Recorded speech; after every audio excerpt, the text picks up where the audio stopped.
Match শুরু হয়েছিল, দুই দল সারিবদ্ধভাবে নিজেদের মধ্যে সংযোগ বিনিময় করেছেন। একদিকে মদন মান্ডি, অপরদিকে শরীফুল। টস করে দিক নির্দেশ রেফারি নীলরতন সরকার, তারপর প্রে করে নিয়ে ফটো সেশন।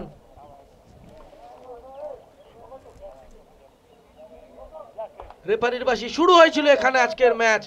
বারবার আক্রমণ ঘটেছিল সারদান সমিতির দুর্গে। বিদ্যাসাগর সিং, দীপ সাহা এবং জোজোড়া। এই যে বিদ্যাসাগর সিং এর একটি চমৎকার শট, শারিনের এই একটি মাত্র শট যেটি নজর কেড়েছিল এবং ম্যাচের প্রথম হলুদ কার্ড ঋষিক। জোজোর এই ভাসানো বল সামাদ আলী মল্লিক পৌঁছে গেছিলেন প্রায়, এবং বিদ্যাসাগর সিং এর এই আরো একটি শট প্রশংসনীয় ঋষির। দীপসার চমৎকার পাপার ইনস্টেপ। শেখ ফৈয়াজের বাড়ানো বল ছিল, প্রশংসা শারিনের। জোজোর এই একটি ছোট্ট সিটার। মদন মান্ডির এলোমেলো শট ছিল।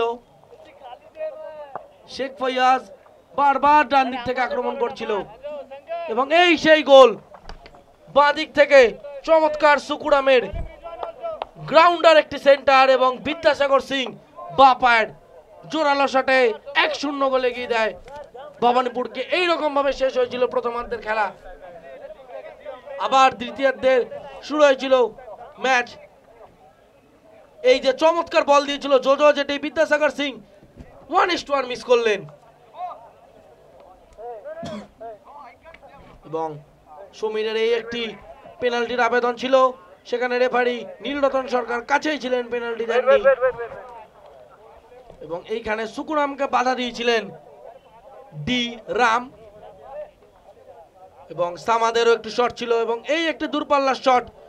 প্রশংসা করতে হবে অরূপ দেবনাথের। বিদ্যাসাগর সিং আবারও একটি শট, চমৎকার সেভ অরূপ দেবনাথের। জোজোর একটি দূরপাল্লার শট ছিল অরূপ দেবনাথ, এবং এই একটি শট যেটি কিনা শাকরিন রেখেছিলেন, এবং এইখানে প্রিয়ন সিংকে হলুদ কার্ড দেখানো হয়েছিল।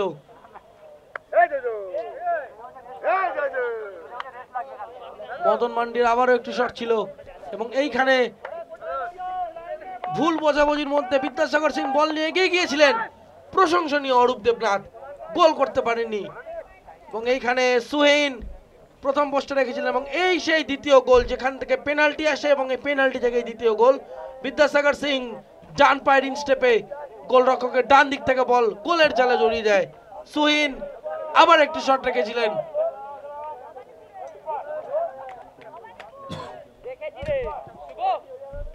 বারবার আক্রমণ প্রতি আক্রমণে, এবং এই দ্বিতীয় হলুদ কার্ড এবং রেড কার্ড থেকে মারছিলেন ঋষিক শেট্টি।